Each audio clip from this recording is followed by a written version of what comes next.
দেখুন, অবস্থা কিন্তু খুবই ভয়াবহ।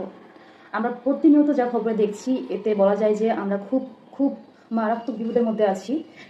প্রায় ৮০০ থেকে ১,০০০ বছরের শক্তি নিয়ে এই ভূমিকম্প আসবে। যার ফলে বিশেষ করে ঢাকায় ক্ষতি হবে বেশি, যেহেতু ঢাকায় বহুতল ভবন রয়েছে। এখন কি হয় জানি না, সবার জন্য আমার দোয়া রইল, সবাই আমাদের জন্য দোয়া করবেন।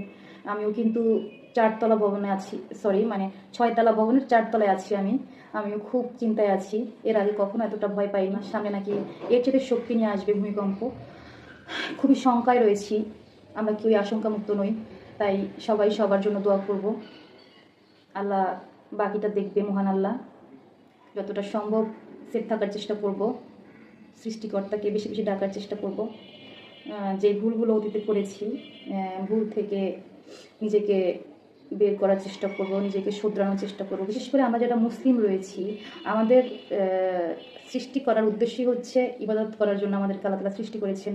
ইবাদত করার জন্য আর কতটুকুই বা সময় লাগে? আমরা চেষ্টা করব সময় মতো আল্লাহ তাআলার ইবাদতগুলো করার, যা তিনি খুব পছন্দ করেন। আমরা তো সময় মতো ইবাদত করি না।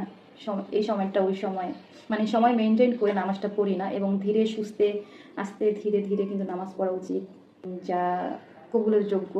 আমি কি বলবো, আর আমি তো ততটা অভিজ্ঞ না। আমি আমার মতো করে আমার সৃষ্টিকর্তাকে ডাকছি, কবুল করার মালিক তিনি। আল্লাহ যেন আমাদের এই বিপদ থেকে রক্ষা করে।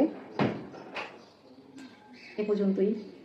আর কি বলবো, দোয়া করবেন সবাই।